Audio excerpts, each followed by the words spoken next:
Сексеуіл егу жұмыслары басланып кетті. 2019 жылдың күз һәм 2020 жылдың бәһәр маусымында Арал теңізінің құрған ұлтанынан жасыл қапламалар, қорғану тоғайларын пайда ету жұмыслары үшін сексеуіл тұқымын жинау һәм егу қызғын алып барылмақта.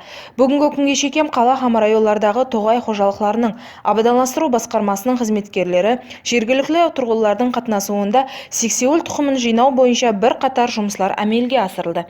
Кешегі күнге шейін 829 тоннадан астам сексеуіл, 541 тоннадан астам қандым һәм басқа да өсімдіктердің тұқымы таярланды.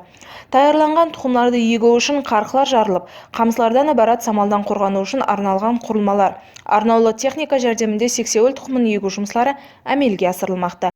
Осы жыл 2 январға шейін 101,2 мың гектар жерге 404,8 тоннадан астам тұқым егілді. Сондай-ақ бұл өсімдіктерді нәлілерден де егу жұмыстары алып барылмақта.